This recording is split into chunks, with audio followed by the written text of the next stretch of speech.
வீட்டில் இருக்கிற பயிர் வகைகளே வச்சு ஹெல்த்தியான லஞ்ச் பாக்ஸ் ரெசிபி எப்படி செய்கிறதுன்னு பார்க்கலாம் வாங்க. குக்கரில் 4 ஸ்பூன் எண்ணெய் ஊற்றிட்டு கடுகு உளுந்தம்பருப்பு போட்டுக்கலாம். 1 ஸ்பூன் கடலைப்பருப்பு, 1/2 ஸ்பூன் சோம்பு. இதை நல்லா பொரியட்டும். பொரிஞ்சதுக்கப்புறம் 100 கிராம் சின்ன வெங்காயம், 4-5 பல்லு பூண்டு இதையும் அரிஞ்சு உள்ளே சேர்த்திக்கலாம். கொஞ்சமாக கருவேப்பிலை, 2 பச்சை மிளகாய். இது எல்லாத்தையும் நம்ம நல்லா வதக்கிக்கலாம்.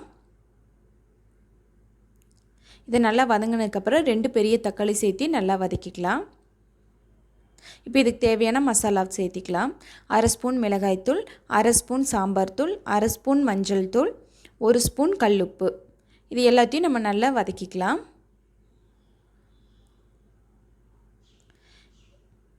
இப்போ தட்டைப்பயிறு, மொச்சப்பயிறு, பச்சைப்பயிறு எல்லாமே நான் 1/2 டம்ளர் வர மாதிரி எடுத்திருக்கேன். 1 டம்ளர் அரிசிக்கு. மொச்சப்பயிரை நைட்டே ஊற வச்சுக்கங்க.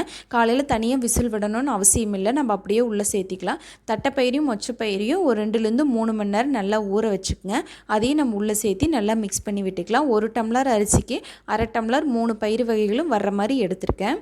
இதை நல்லா மிக்ஸ் பண்ணி விட்டுட்டு 1 டம்ளர் அரிசிக்கு 3 டம்ளர் இல்லை 3 டம்ளர் தண்ணி வச்சுக்கோங்க. அப்போ தான் அந்த பயிரெல்லாம் நல்லா வேகும். அதனால் இப்போ அரிசியும் நல்லா கழுவிட்டு உள்ளே சேர்த்து உப்பு நல்லா செக் பண்ணிவிட்டு நம்ம விசில் விட்டுக்கலாம். 4 விசில் விட்டுருங்க, எல்லாமே நல்லா வெந்துடும். இப்போ சூப்பரான பயிர் சாப்பாடு ரெடி. நீங்களும் ட்ரை பண்ணி பாருங்கள். என்னோடய சேனல் பிடிச்சிருந்தா மறக்காமல் சப்ஸ்கிரைப் பண்ணிக்கங்க. தேங்க்யூ.